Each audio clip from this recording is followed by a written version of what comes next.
दोस्तों, आपका exam favourite channel में स्वागत है।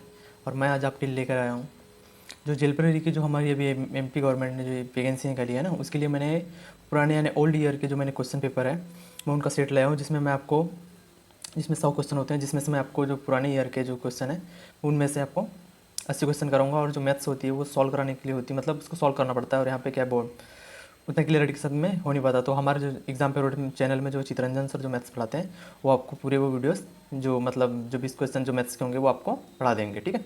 इसलिए मैं यहाँ पर आपको ओनली 80 क्वेश्चंस कराऊंगा, ठीक है। तो ये जो हमारा जो क्वेश्चन पेपर है ये है 2018 का, जो 30 सितंबर 2018 को हुआ था।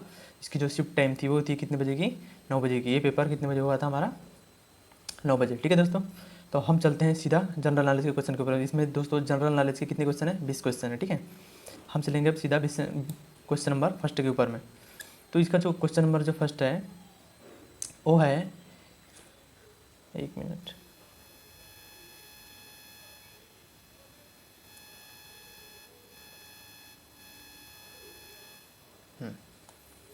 तो इसका जो क्वेश्चन नंबर जो फर्स्ट है वो है, इसका जो क्वेश्चन नंबर फर्स्ट है वो है, किसने मेरसिन तुर्की में fig artistic gymnastic world challenge cup के वाल्ट इवेंट में स्वर्ण पदक जीतते हुए प्रथम भारतीय जिम्नास्ट बनकर इतिहास बनाया। तो दोस्तों इसका जो राइट आंसर हो जाएगा, इसके लिए जो ऑप्शन दिए गए हैं वो है सुनील कुमार, अश्विनी नाचप्पा, दीपा कर्माकर और अरुण रेड्डी। तो इसके लिए जो राइट आंसर हो जाएगा, इसका जो राइट आंसर होगा वो क्या होगा, ऑप्शन नंबर थर्ड, है ना। इसका जो राइट आंसर होगा वो क्या हो जाएगा आपका, ऑप्शन नंबर थर्ड। तो इसका जो राइट आंसर होगा वो होगा आपका थर्ड, ठीक है। अब हम चलेंगे इसके नेक्स्ट क्वेश्चन के ऊपर में। और इसका जो नेक्स्ट क्वेश्चन है, क्वेश्चन नंबर 2 जो है, संयुक्त राष्ट्र महासभा, है ना।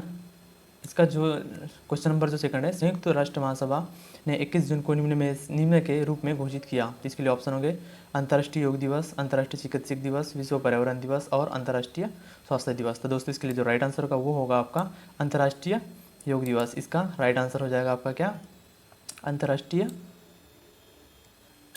योग, अंतर्राष्ट्रीय स्वास्थ्य, नहीं सॉरी, ये इसका नहीं होगा, है ना। इसका जो हो जाएगा राइट आंसर वो क्या हो जाएगा, अंतर्राष्ट्रीय योग दिवस, ये इसका करेक्ट आंसर हो जाएगा, ठीक है। अब हम चलेंगे अगले क्वेश्चन के ऊपर में। और जो अगला क्वेश्चन वो है क्वेश्चन नंबर थर्ड, निम्नलिखित में से किस सिंचाई प्रणाली पर मध्य प्रदेश सिंचाई क्षमता सुधार परियोजना केंद्रित है ना। तो इसके लिए जो ऑप्शन दिए गए हैं वो है सागर नदी मध्यम सिंचाई परियोजना, ओंकारेश्वर मेजर सिंचाई परियोजना, बुंदला मध्यम सिंचाई परियोजना, कुंडालिया सिंचाई परियोजना, ठीक है। इसके ऑप्शन है और इसका जो राइट आंसर होगा वो जो हो जाएगा आपका कुंडालिया सिंचाई परियोजना, ये इसका करेक्ट आंसर हो जाएगा, ठीक है। अब हम चलेंगे क्वेश्चन नंबर 4 के ऊपर में।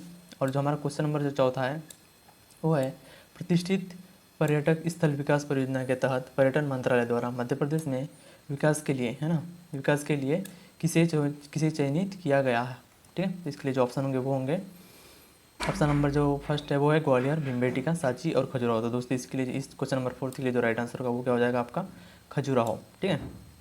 खजुराहो इसका राइट आंसर हो जाएगा।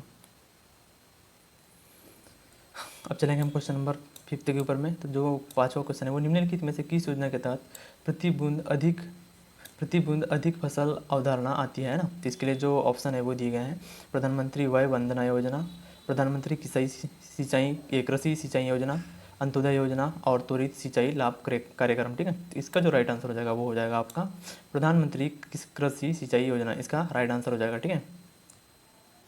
अब हम चलेंगे नेक्स्ट क्वेश्चन के ऊपर में। तो जो नेक्स्ट क्वेश्चन है, 2018 में मरणोपरांत किस सर्वश्रेष्ठ अभिनेत्री को राष्ट्रीय पुरस्कार से सम्मानित किया गया, ठीक है। तो इसके लिए जो ऑप्शन दिए गए हैं वो ऑप्शन है 4, रीमा लागू, श्रीदेवी, नरगिस राब्दी और जोहरा सहगल। तो इसका जो राइट आंसर हो जाएगा वो क्या हो जाएगा आपका श्रीदेवी, जिसको 2018 में मरने के बाद, है ना, मरने के पश्चात उसको सर्वश्रेष्ठ अभिनेत्री का राष्ट्रीय पुरस्कार दिया गया था, ठीक है।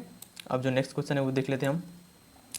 प्रथम लोकतांत्रिक ढंग से निर्वाचित साम्यवादी सरकार का गठन कहाँ पर हुआ था, ठीक है। तो इसके लिए जो ऑप्शन दिए गए हैं वो है, ऑप्शन नंबर फर्स्ट है 1958 में केरल में, 1957 में केरल में, 1957 में पुडुचेरी में और 1957 में त्रिपुरा में। तो दोस्तों इसके लिए जो राइट आंसर हो जाएगा वो हो जाएगा हमारा राइट आंसर, और ये हो जाएगा 1957 में केरल में। मतलब इसका जो राइट आंसर हो जाएगा वो क्या हो जाएगा अपना ऑप्शन नंबर 2, इसका राइट आंसर हो जाएगा, ठीक है।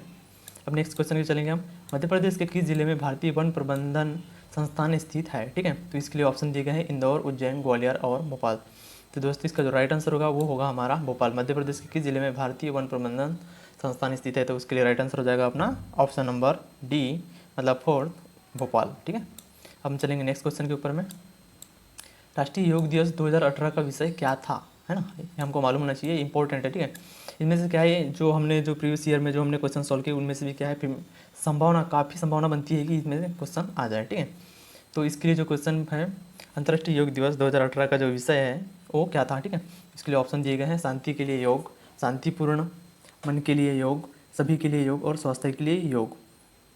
ठीक है, तो इसका जो राइट आंसर हो जाएगा वो क्या हो जाएगा आपका राइट आंसर, शांति के लिए योग, इसका राइट आंसर हो जाएगा। ठीक है, अब हम चलेंगे क्वेश्चन नंबर 10 के ऊपर में। विश्व का सबसे बड़ा नदी द्वीप माजुली कहाँ स्थित है ना, तो ये इजी क्वेश्चन है, बार बार पूछा जा रहा है ना, इंपॉर्टेंट भी है और बार बार पूछा जा रहा है और ये उतना ही ईजी भी है। ठीक है, तो इसका जो ऑप्शन दिए गए हैं नागालैंड, मिजोरम, असम और मणिपुर। तो जो हमारा जो माजुली नदी द्वीप है वो कहाँ पर है, हमारे असम राज्य में स्थित है। ठीक है, नेक्स्ट क्वेश्चन पर चलेंगे। कड़कनाथ मांस जिसे हाल ही में जीआई टैग मिला, मध्य प्रदेश के किस जिले की विशेषता है ना, तो इसके लिए ऑप्शन दिए गए हैं सागर, रायसेन, रीवा और झाबुआ। तो दोस्तों ये भी इंपॉर्टेंट क्वेश्चन है, बहुत ही इंपॉर्टेंट क्वेश्चन है और इसका जो राइट आंसर होगा, इजी भी उतना ही है ना, जितना इंपॉर्टेंट है उतना इजी भी है ना, इसके लिए जो राइट आंसर हो जाएगा वो आपका झाबुआ राइट आंसर हो जाएगा। ठीक है, अब हम चलेंगे नेक्स्ट क्वेश्चन के ऊपर, ये जो झाबुआ है उसका राइट आंसर हो जाएगा। ठीक है, हम चलेंगे अब इसके नेक्स्ट क्वेश्चन के ऊपर में। मध्य प्रदेश के किस जिले में भारत की एकमात्र मशीनीकृत हीरा खदान स्थित है? इसके लिए जो ऑप्शन दिए गए हैं वो 4 ऑप्शन दिए हैं, ग्वालियर, सागर, पन्ना और सतना। तो इसका जो राइट आंसर हो जाएगा वो क्या हो जाएगा अपना पन्ना। ठीक है, मशीनीकृत हीरा खदान कहाँ पर स्थित है, तो हमारे पन्ना जिले में, मध्य प्रदेश के पन्ना जिले में स्थित है। ठीक है, नेक्स्ट क्वेश्चन पर चलेंगे। भारत की पहली high speed bullet train Mumbai और किसके बीच दौड़ेगी, है ना, बुलेट ट्रेन के बारे में जो पूछा है, किसके किसके बीच में दौड़ेगी, मुंबई और किसके बीच में दौड़ेगी, ये इसका कहने का मतलब। ठीक है, तो इसके लिए ऑप्शन दिए गए हैं गोवा और मुंबई और अहमदाबाद, बेंगलुरु और पुणे। ठीक है, तो इसके लिए जो राइट आंसर हो जाएगा क्या हो जाएगा, अहमदाबाद। तो भारत की जो पहली हाई स्पीड बुलेट ट्रेन है वो मुंबई और अहमदाबाद के बीच दौड़ेगी। ठीक है, नेक्स्ट क्वेश्चन के ऊपर में चलते हैं हम लोग अब। और जो हमारा अगला क्वेश्चन है, मध्य प्रदेश के उस ध्रुपद कलाकार का नाम बताएं जिन्हें 2012 में पद्मश्री से सम्मानित किया गया था। ठीक है, तो इसके लिए जो ऑप्शन है मोहन शुक्ला, सुलभा और मनोज सराफ, पी.वी. कहू और गुंदेचा बंधु। तो इसका जो राइट आंसर हो जाएगा वो हो जाएगा गुंदेचा बंधु, ये इसका राइट आंसर हो जाएगा। ठीक है, नेक्स्ट क्वेश्चन पे चलेंगे अब हम। अब जो हमारा अगला क्वेश्चन है वो है होशंगाबाद में उस कंपनी का नाम बताएं जो बैंक नोट छापने, मतलब जो बैंक नोट और सुरक्षा पत्र बनाती है ना, तो इसके लिए जो ऑप्शन दिए गए हैं currency note press, India security press, Bharat सरकार मिंट और सिक्योरिटी पेपर मिल। ठीक है, ये दिया गया है, तो इसके लिए जो राइट आंसर हो जाएगा वो हो जाएगा हमारा ऑप्शन नंबर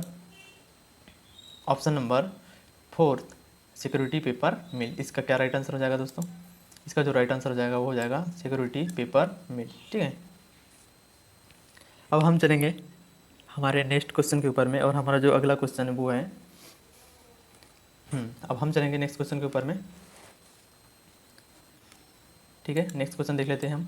हमारा जो अगला क्वेश्चन है वो है भारत सरकार द्वारा निम्न उद्देश्यों के लिए स्वतंत्र मूल्यांकन कार्यालय बनाया गया है ना, इसके लिए जो ऑप्शन दिए गए हैं वो ये 4 ऑप्शन दिए हैं। इसके जो 4 ऑप्शन है वो ये है सार्वजनिक क्षेत्र की कंपनियों के लेखा परीक्षा का आयोजन, कुछ प्रमुख कार्यक्रमों की सार्वजनिक जवाबदेही, जनता से पूंजी समाधान बढ़ाने हेतु और राष्ट्रीय खातों का एक स्वतंत्र मूल्यांकन। ठीक है, तो इसके लिए जो राइट आंसर हो जाएगा वो मतलब क्वेश्चन नंबर 16 का जो राइट आंसर हो जाएगा वो क्या हो जाएगा अपना, वो राइट आंसर हो जाएगा कुछ प्रमुख कार्यक्रमों की सार्वजनिक जवाबदेही में वृद्धि हेतु, है ना, इसके लिए इसका राइट आंसर हो जाएगा। ठीक है, अब हम चलेंगे क्वेश्चन नंबर 17 के ऊपर में। तो हमारा जो क्वेश्चन नंबर 17 है वो है शासन के स्वच्छ सर्वेक्षण सर्वे 2018 के मुताबिक मध्य प्रदेश के किस शहर को रैंकिंग में दूसरा स्थान प्राप्त हुआ है? तो इसके लिए जो ऑप्शन दिए गए हैं वो है इंदौर, जबलपुर, ग्वालियर और भोपाल। ठीक है, तो इसका जो राइट आंसर हो जाएगा वो क्या हो जाएगा अपना भोपाल जिला, इसका राइट आंसर हो जाएगा। ठीक है, ये इसका राइट आंसर हो जाएगा। अब हम चलेंगे हमारे नेक्स्ट क्वेश्चन के ऊपर में। तो हमारा जो नेक्स्ट क्वेश्चन है वो है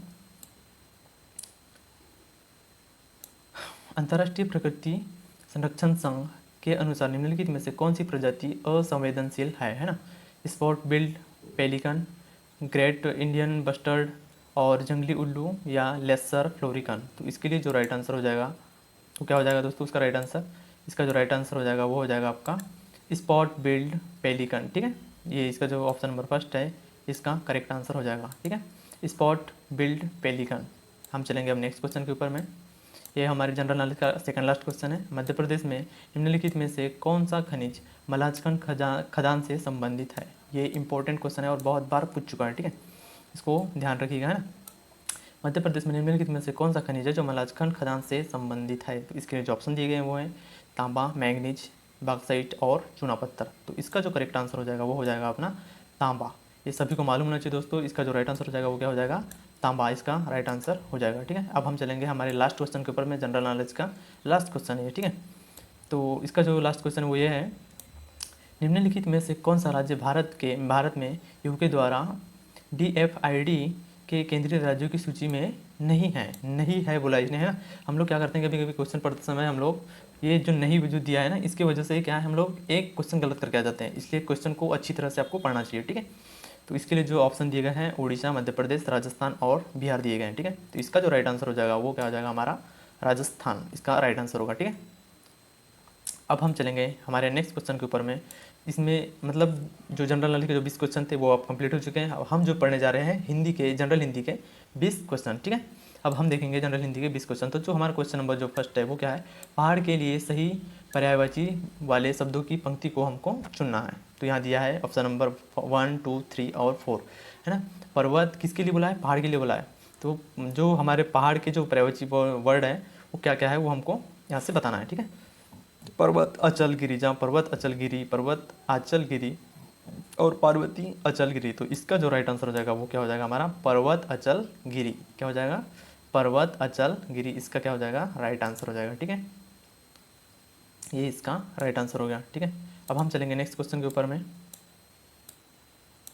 तो जो हमारा अगला क्वेश्चन दिया है वो है अक्ल का पत्थर पड़ना, अक्ल पर पत्थर पड़ना मुहावरे का अर्थ निम्न विकल्पों में से कौन सा है। ठीक है, इसके लिए जो ऑप्शन दिए गए हैं वो है कुएथा होना, मनोकामना पूर्ण होना। ठीक है, इसके लिए जो ऑप्शन दिए गए हैं वो क्या क्या दिए गए हैं अपने, इसके लिए जो ऑप्शन दिए गए हैं वो है राइट। ठीक है, कुएस्था होना, मनोकामना पूर्ण होना, मूर्ख और बुद्धि नष्ट होना था। इसका जो क्वेश्चन नंबर सेकंड का राइट आंसर हो जाएगा वो क्या हो जाएगा हमारा, वो राइट आंसर क्या हो जाएगा अपना, राइट आंसर हो जाएगा बुद्धि नष्ट होना, इसका राइट आंसर हो जाएगा। ठीक है, ये हो गया अपना राइट आंसर। ठीक है, अब हम चलेंगे अगले क्वेश्चन के ऊपर में। और हमारा जो अगला क्वेश्चन है क्वेश्चन नंबर थर्ड, पहली सा जीवन है व्यस्त में कौन सा अलंकार है ये हमको बताना है। ठीक है, तो इसके लिए जो ऑप्शन दिए गए हैं अतिशयोक्ति अलंकार, उपमा अलंकार, वक्रोक्ति अलंकार और उत्प्रेक्षा अलंकार। तो इसका जो करेक्ट आंसर हो जाएगा वो क्या हो जाएगा अपना उपमा अलंकार, इसका करेक्ट आंसर हो जाएगा। ठीक है, अब हम चलेंगे अगले क्वेश्चन के ऊपर में। क्वेश्चन नंबर जो चौथा है वो है आव प्रत्यय से बना शब्द निम्न में से कौन सा है ना। हमको बताना है इसका जो राइट आंसर है क्या होगा, बताना है हमको। आव प्रत्यय से बना शब्द निम्न में से कौन सा है, पड़ाव, आवश्यक, आव, नताव, आवक, है ना। तो इसका जो राइट आंसर हो जाएगा वो क्या हो जाएगा अपना पड़ाव। किससे बना है, आव प्रत्यय से बना हुआ वर्ड है कौन सा, पड़ाव। अब हम चलेंगे हमारे अगले क्वेश्चन के ऊपर में। और जो हमारा अगला क्वेश्चन है वो है एहतियात का निम्न में से कौन सा सही विलोम शब्द है। ठीक है, हमको बताना है जो एहतियात है उसका जो विलोम शब्द है वो क्या बनेगा, हमको बताना पड़ेगा। ठीक है, तो अनहतियात, अनहतियात, अहतियात और लापरवाही। तो इसका जो एहतियात का जो विलोम शब्द होगा वो क्या होगा हमारा लापरवाही। एहतियात, एहतियात उसका जो विलोम शब्द होगा वो क्या होगा हमारा लापरवाही। ठीक है, ओके। अब हम चलते हैं अगले क्वेश्चन के ऊपर में। परिणाम के लिए सही संधि विच्छेद को चुनना है ना। पारिधन नाम, पारिधन नाम, परिधन नाम और पारिधन नाम। तो इसका जो करेक्ट आंसर हो जाएगा वो क्या हो जाएगा परिधन नाम। इसका जो राइट आंसर हो जाएगा वो क्या होगा हमारा परिधन नाम, राइट आंसर हो जाएगा। ओके, अब हम चलेंगे हमारे जनरल हिंदी के अगले क्वेश्चन के ऊपर में।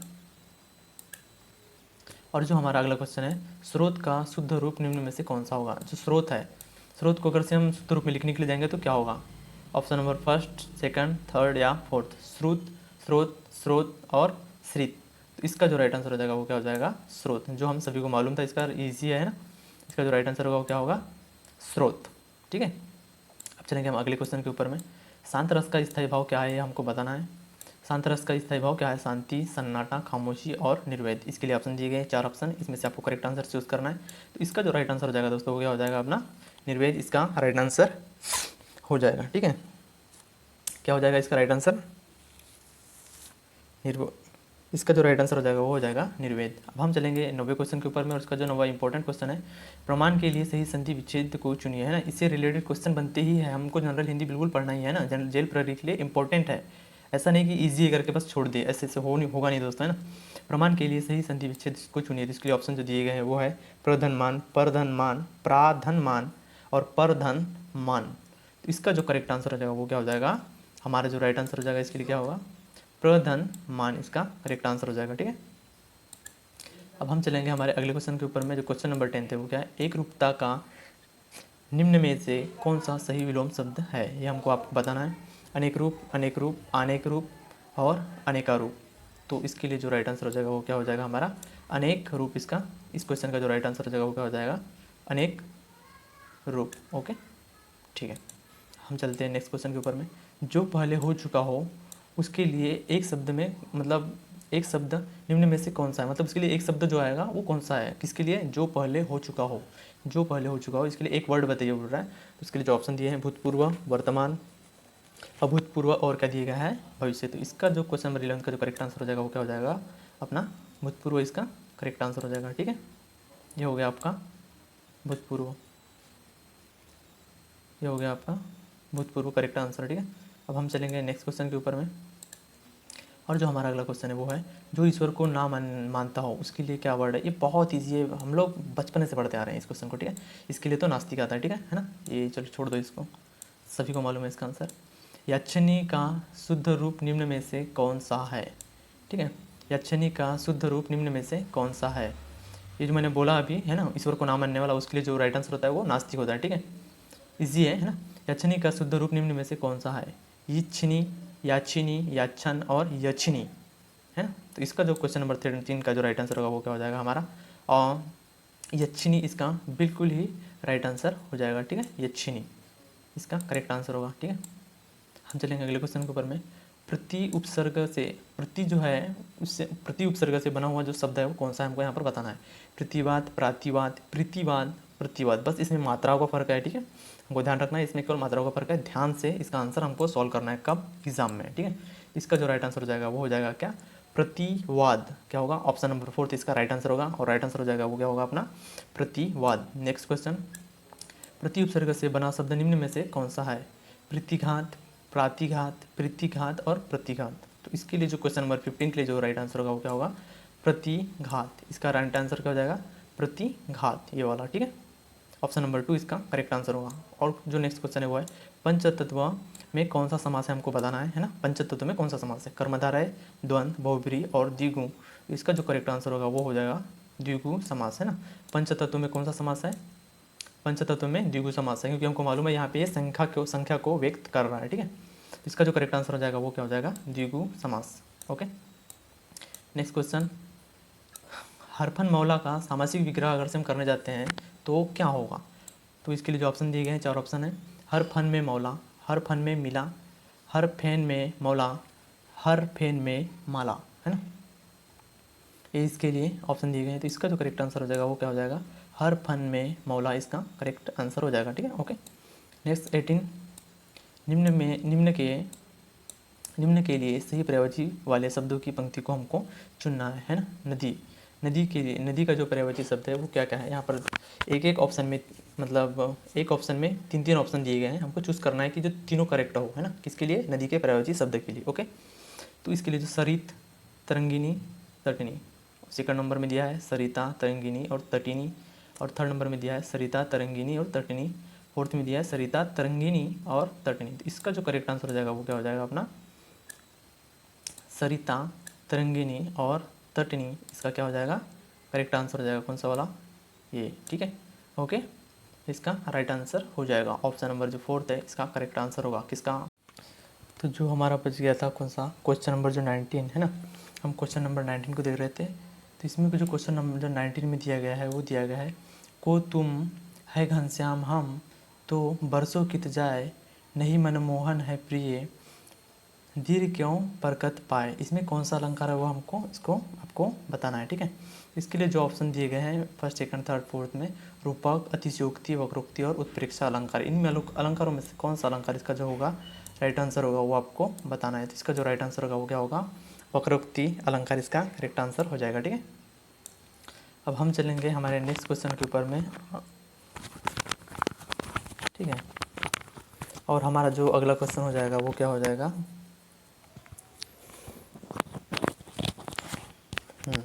और अगला जो क्वेश्चन हो जाएगा वो हो जाएगा option number A, question number last है हमारे जनरल हिंदी का, किलकत कान घुटुरुवनित, है ना, घुटुरुवनी आवत, है ना, किलकत कान घुटुरुवनी आवत, मणिमय कनक नंद के आंगन, बिंब पर रिबे धावत, है ना, इसमें कौन सा रस है वो हमको बताना है। ठीक है, इसका जो करेक्ट उसके लिए जो ऑप्शन दिए गए हैं वो है भक्ति रस, अद्भुत रस, वात्सल्य रस और शांत रस। तो इसका जो करेक्ट आंसर हो जाएगा वो करेक्ट आंसर क्या होगा, वात्सल्य रस इसका करेक्ट आंसर हो जाएगा। ओके, तो हम चलेंगे जनरल इंग्लिश के ऊपर में। ठीक है,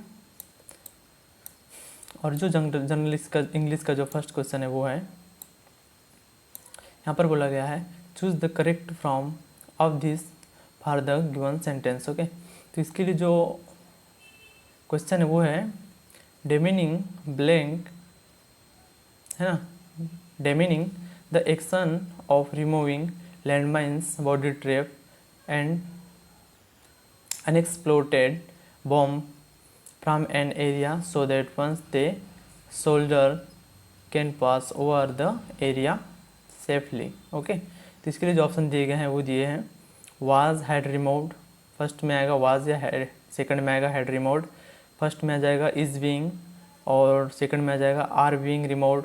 मैं इसको डायरेक्टली पढ़ के बता दे रहा हूँ ना, is are removed, has been removed. ठीक है, तो इसका जो करेक्ट आंसर हो जाएगा वो क्या हो जाएगा, इज आर रिमूव्ड। ओके, ये मैं देखो यहाँ पे जो दिया है इज, ये फर्स्ट वाले का आंसर होगा और जो आर रिमूव्ड है वो सेकंड वाले का आंसर हो जाएगा। ठीक है, हम चलेंगे हमारे नेक्स्ट क्वेश्चन के ऊपर में, जो हमारा जो दूसरा क्वेश्चन है वो ये है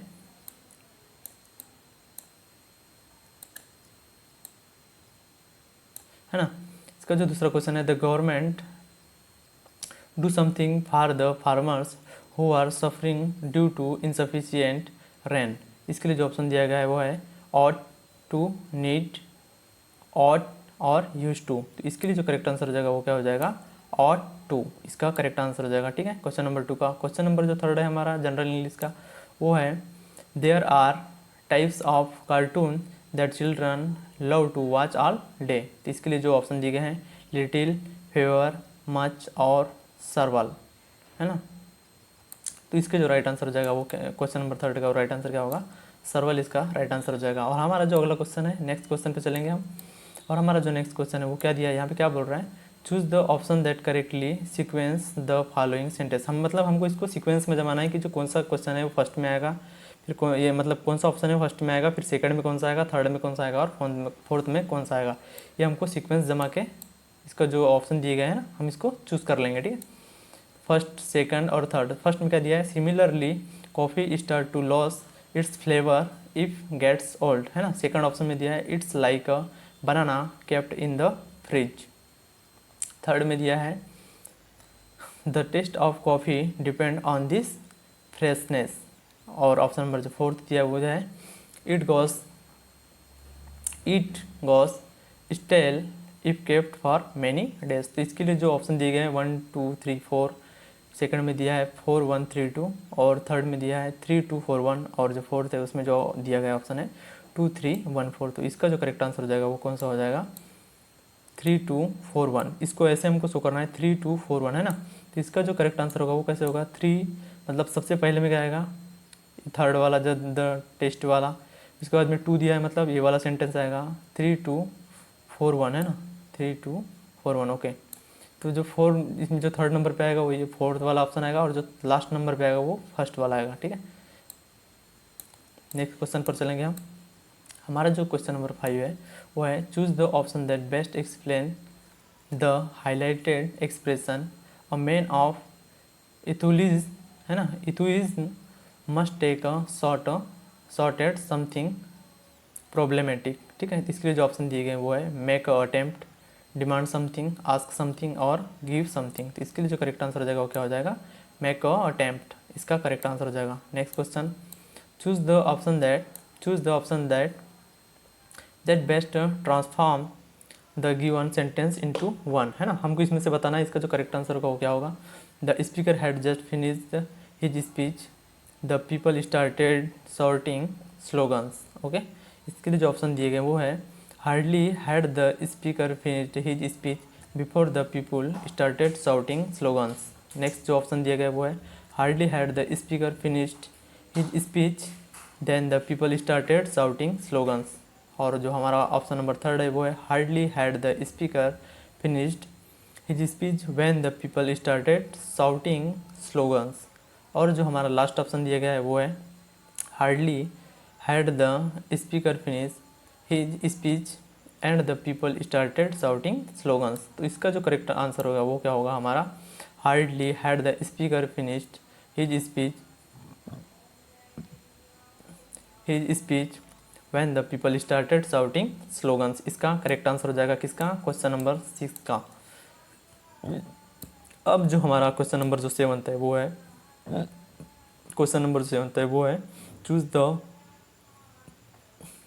एप्रोप्रिएट, है ना, conjunction for the given sentence. तो इसके लिए जो क्वेश्चन बना है वो है John has learned to play football way, his favourite sport is badminton. तो इसके लिए जो ऑप्शन दिए गए वो है आल्सो, एट, सो और लास्ट जो ऑप्शन है वो क्या है, and.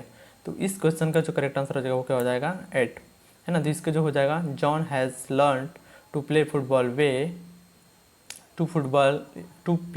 Well at his favourite sport is badminton, है ना। इसका करेक्ट आंसर हो जाएगा।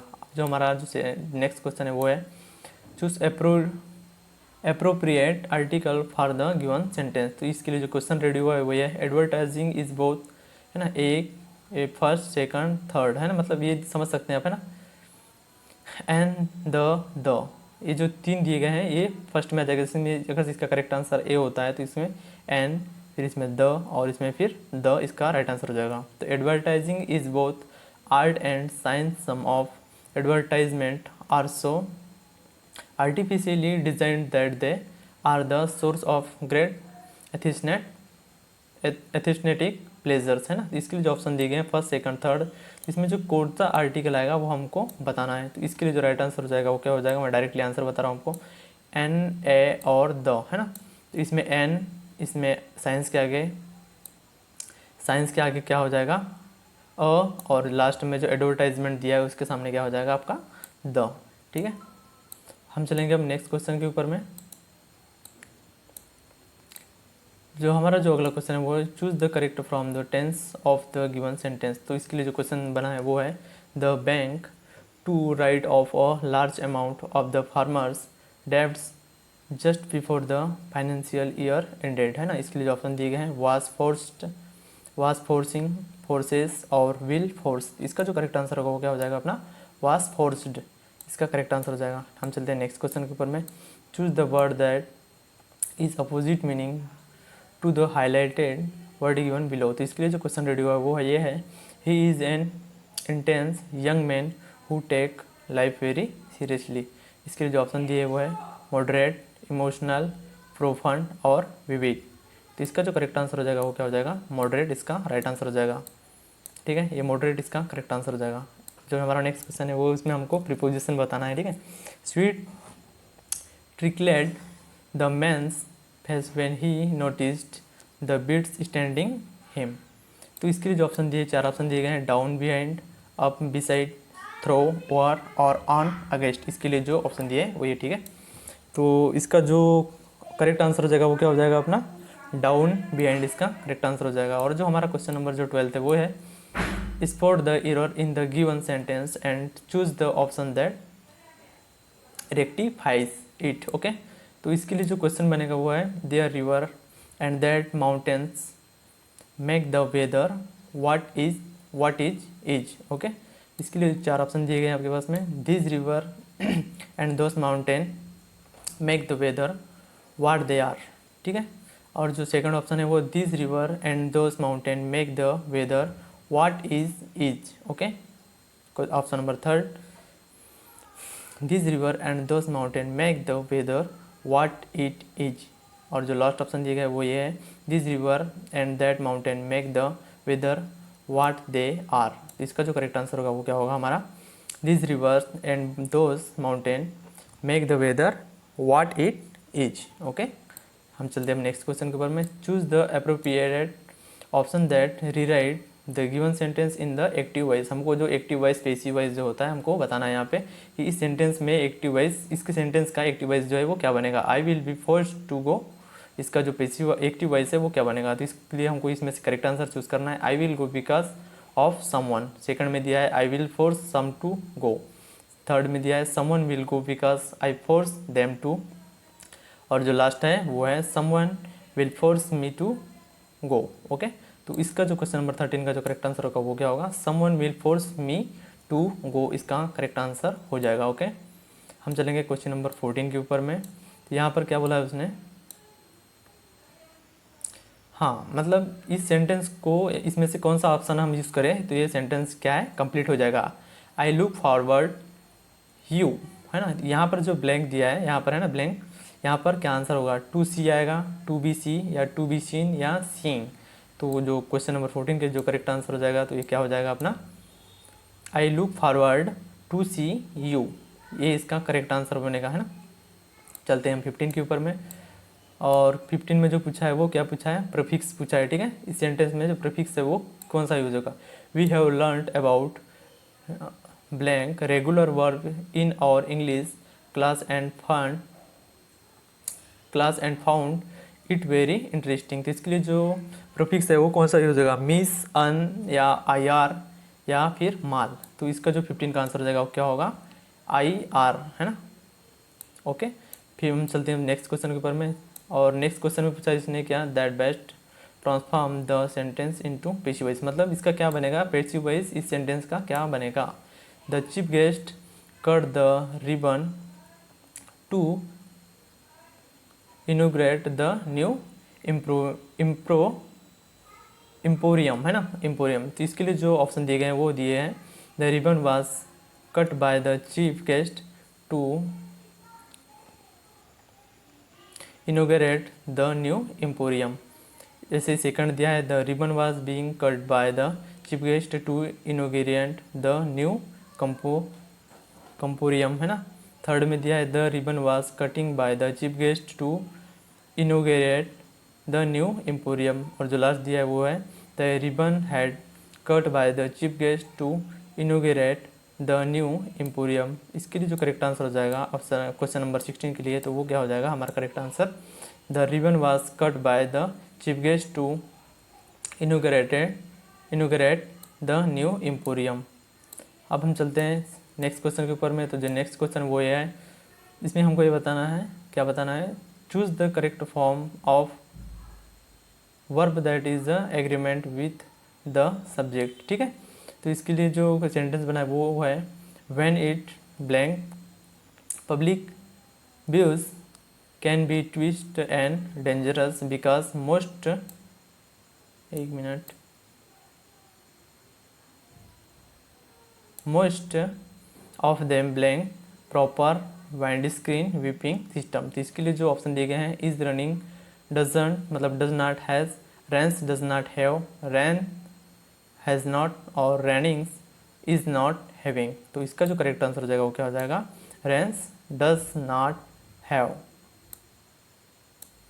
मतलब इसका जो करेक्ट आंसर होगा डज नॉट नहीं होगा ना, रैंस डू नॉट हैव हो जाएगा इसका करेक्ट आंसर, ठीक है। अब हम चलते हैं हमारे नेक्स्ट क्वेश्चन के ऊपर में, जो 18th है वो है, इसमें हमको बताना है, choose the correct form of the verb from the following option in the giving sentence. मतलब इसमें हमको करेक्ट वर्ब बताना है ना। तो they blank chase when I went to see them. तो इसके लिए जो ऑप्शन दिए गए हैं, playing, is playing, were playing और वाज प्लेइंग। तो इसका जो राइट आंसर हो जाएगा वो क्या हो जाएगा हमारा, वर प्लेइंग, इसका राइट आंसर हो जाएगा, they were playing chase when I went to see them okay. जो हमारा 19th है वो क्या है, हमारा जो 19th है ना, जो 19वां जो क्वेश्चन है 19, वो क्या है, choose the correctly punctuated sentence, हमको इसमें बताना है इसका राइट आंसर क्या होगा। फर्स्ट में दिया है well we have finished our work for the day. Second दिया है well we have finished our work for the day. Well we have finished our work for the day. जो last दिया वो है well we have finished our work for the day. तो इसका जो correct answer होगा वो क्या होगा, वेल वी हैव फिनिश्ड, एक मिनट, हाँ, well we have finished our work for the day इसका करेक्ट आंसर हो जाएगा। और जो हमारा जनरल इंग्लिश का जो लास्ट क्वेश्चन है वो क्या है, choose appropriate articles for the given sentence, मतलब इसमें कौन सा आर्टिकल यूज होगा हमको बताना है। इसमें जो blank, dog barked, blank, whole night and disturbed my sleep, इसमें जो ऑप्शन दिए गए हैं द, एन, ए द और एन और द, तो इसका जो करेक्ट आंसर हो जाएगा क्या हो जाएगा, हमारा करेक्ट आंसर ए और द करेक्ट आंसर हो जाएगा। तो इसका हो जाएगा a dog barked the whole night and disturbed my sleep, इसका करेक्ट आंसर हो जाएगा। ठीक है, अब हम देख लेंगे जनरल साइंस के 20 क्वेश्चन। ठीक है, निम्नलिखित में से किस स्थिति में एक व्यक्ति के बीमार पड़ने की संभावना अधिक है। इसके लिए ऑप्शन दिए हैं, जब वह मलेरिया से ठीक हो गई हो और चेचक से पीड़ित किसी व्यक्ति की देखभाल कर रही हो। सेकंड दिया है, जब वह मलेरिया से ठीक हो रही हो। और थर्ड दिया है, जब वह घर पर स्वस्थ आहार लेती हो। और जो फोर्थ दिया गया है वो है हमारा, जब वह मलेरिया से ठीक होने के बाद 4 दिन के उपवास पर हो, चेचक से पीड़ित किसी व्यक्ति की देखभाल कर रही हो, है ना। तो इसके लिए जो करेक्ट आंसर हो जाएगा हमारा, जब वह मलेरिया से ठीक होने के बाद 4 दिन के उपवास पर हो और चेचक से पीड़ित किसी व्यक्ति की देखभाल कर रही हो, है ना, ये इसका करेक्ट आंसर हो जाएगा।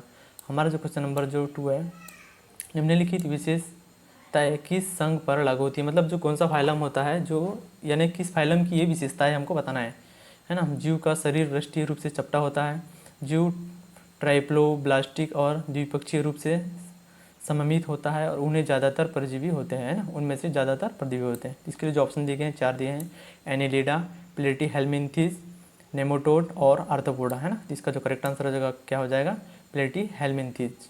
ओके, जो नेक्स्ट क्वेश्चन है, जब किसी वस्तु पर ऊष्मा पड़ती है तो क्या होता है, हमको बताना है कि क्या होता है। केवल पूरी ऊष्मा परिवर्तित होती है, केवल पूरी ऊष्मा अवशोषित होती है, केवल पूरी ऊष्मा प्रसारित होती है, और जो लास्ट ऑप्शन दिया गया है वो क्या दिया गया है, ऊष्मा अवशोषित, परावर्तित और प्रसारित हो सकती है। तो इसका जो राइट आंसर होगा वो भी ऑप्शन नंबर 4 ही होगा, ऊष्मा अवशोषित, परावर्तित और प्रसारित तीनों हो सकती है। ओके, और हमारा जो नेक्स्ट क्वेश्चन है, ध्वनि प्रदूषण का कारण है। ठीक है, तो हमको बताना है कि ध्वनि प्रदूषण का कारण क्या है। कैंसर, अति तनाव, बहुत तेज बुखार और मधुमेह, मतलब क्या होता है इससे हमको बताना है। ठीक है, तो इसका जो राइट आंसर हो जाएगा वो क्या हो जाएगा, करेक्ट आंसर अति तनाव होता है। ठीक है, ध्वनि प्रदूषण के कारण क्या होता है, अति तनाव होता है। ओके, नेक्स्ट जो क्वेश्चन है वो है, एक निष्प्रभावीकरण अभिक्रिया में प्राप्त उत्पाद है अम्ल, अम्ल एवं लवण। थर्ड में दिया है लवण और जल, क्षार और जल। तो इसका जो करेक्ट आंसर होगा क्या हो जाएगा, लवण और जल इसका राइट आंसर हो जाएगा। ठीक है, जो नेक्स्ट क्वेश्चन है, पालिशदार स्टील के चम्मच की आंतरिक सतह इसकी तरह कार्य करती है, मतलब किसकी तरह कार्य करती है, कौन से दर्पण या लेंस कौन सा है जो हमको बताना है किसकी तरह काम करती है। अवतल दर्पण, उत्तल दर्पण, समतल दर्पण। ठीक है, तो इसका जो राइट आंसर हो जाएगा क्या हो जाएगा, अवतल दर्पण इसका करेक्ट आंसर हो जाएगा। नेक्स्ट जो दिया गया है, कैल्शियम नाइट्रेट और पोटेशियम डाइक्रोमेट के सही रासायनिक सूत्र क्रमशः है, मतलब जो कैल्शियम नाइट्रेट और पोटेशियम डाइक्रोमेट है उसका जो सूत्र है वो कौन सा है। तो आप इसलिए देख लीजिएगा, है ना, Ca2NO3 एंड जो पोटेशियम डाइक्रोमेट है ना, उसके लिए जो क्या बनेगा वो क्या बनेगा, KCr2O7 हमको फर्स्ट, सेकंड, थर्ड देख के हमको, फोर्थ देख के हमको करेक्ट आंसर चूज़ करना है। और हमारे पास में एग्जाम के लिए इतना टाइम नहीं होता है, एक बार में देखना होता है और उसके लिए करेक्ट आंसर बताना होता है। तो इसका जो करेक्ट आंसर हो जाएगा कैल्शियम नाइट्रेट और पोटेशियम डाइक्रोमेट का, तो जो कैल्शियम नाइट्रेट है उसका करेक्ट आंसर हो जाएगा CaNO3 और जो पोटेशियम डाइक्रोमेट है उसका जो करेक्ट आंसर हो जाएगा वो क्या हो जाएगा, K2Cr2O7 इसका करेक्ट आंसर हो जाएगा। ठीक है, अब हम देख लेंगे नेक्स्ट क्वेश्चन। नेक्स्ट क्वेश्चन है, दो अमिश्रणीय तरल पदार्थों को पृथक्करण उनके ब्लैंक में अंतर के आधार पर किया जा सकता है, घनत्वों के आधार पर, आयतनों के आधार पर, अपवर्तक सूचकांकों के आधार पर या फिर द्रव्यमानों के आधार पर। तो इसका जो करेक्ट आंसर होगा किसके आधार पर किया जाता है, वो घनत्वों के आधार पर, है ना, घनत्वों के अंतर के आधार पर किया जाता है। ठीक है, जो नेक्स्ट क्वेश्चन है हम वो देख लेते हैं। वायरस को जीवित और अजीवित चीज़ों के बीच सीमांत की तरह रखा जाता है क्योंकि वे क्या होते हैं ना, स्वयं को द्विगुणित करने में सक्षम होते हैं, पोषक के शरीर के अंदर क्रिस्टल की तरह है, या फिर केवल पोषक के शरीर के अंदर ही रहते हैं, या फिर आदिम जीव होते हैं। तो इसका जो राइट आंसर हो जाएगा क्या हो जाएगा, केवल पोषक के शरीर के अंदर ही रहते हैं। वायरस जो होते हैं वो केवल पोषक के शरीर के अंदर ही रहते हैं। ठीक है, अब जो नेक्स्ट क्वेश्चन है वो नेक्स्ट क्वेश्चन है, शाम को 8:30 बजे ऑडोमीटर की रीडिंग 5845 किलोमीटर है। यदि ऑडोमीटर रात 9 बजे 5890 रीड करता है तो वाहन की जो चाल है वो क्या होगी। इसको दोस्तों इसको सॉल्व करना होगा, और सॉल्व करने के बाद में जो आंसर आएगा वो उसके लिए ऑप्शन दिए गए हैं। इसमें हमको आपको चूज़ करना है 3 किलोमीटर प्रति मिनट, 1.5 किलोमीटर पर मिनट, 2 किलोमीटर पर मिनट और 5 किलोमीटर पर मिनट। तो इसका जो करेक्ट आंसर हो जाएगा वो क्या हो जाएगा, 1.5 किलोमीटर पर मिनट। ओके, नेक्स्ट क्वेश्चन जो दिया गया है हमारा वो ये है, कॉपर में 2 समस्थानिक ए और बी निहित है ना, जिनके परमाणु द्रव्यमान क्रमशः 62.93 mu और 64.93 mu है। तांबे का परमाणु द्रव्यमान 63.55 mu है। समस्थानिकों ए और बी का जो प्रतिशत परिकलित क्या होगा, हमको परिकलित करना है, मतलब हमको बताना है ए और बी का प्रतिशत क्या होगा। तो इसके लिए ऑप्शन दिए गए हैं, ए है ना, ए 51, बी 49, ए 60, बी 14, ए 69 और बी 31, ए 1 और बी 99। इसका जो करेक्ट आंसर हो जाएगा वो इसका जो मतलब प्रतिशत निकलेगा वो क्या निकलेगा, ए का कितना निकलेगा 69 और बी का निकलेगा 31। ओके, अब जो हमारा नेक्स्ट क्वेश्चन है साइंस का वो ये है, निम्नलिखित जीवों को उनके पुनर्जनन की हासमान क्षमता में व्यवस्थित करना है। ठीक है ना, पुनर्जनन की जो हासमान क्षमता है उसमें व्यवस्थित करना है। तो इसके लिए ऑप्शन दिए हैं छिपकली, प्लेनेरिया, पुरुष, केचुआ और गरुड़। तो इसमें जो दिए गए हैं है ना, इसको हम पुनर्जनन की जो हासमान क्षमता है उसके हिसाब से इसको हमको करेक्ट करना है और बताना है इसका करेक्ट आंसर क्या हो जाएगा। ठीक है, तो इस क्वेश्चन का जो करेक्ट आंसर हो जाएगा वो क्या हो जाएगा, सेकेंड और लास्ट में थर्ड।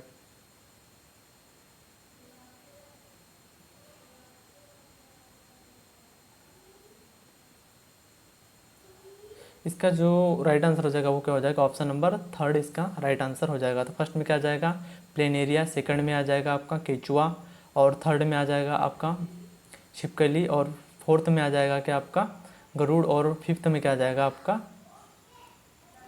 पुरुष, फिफ्थ में। ठीक है,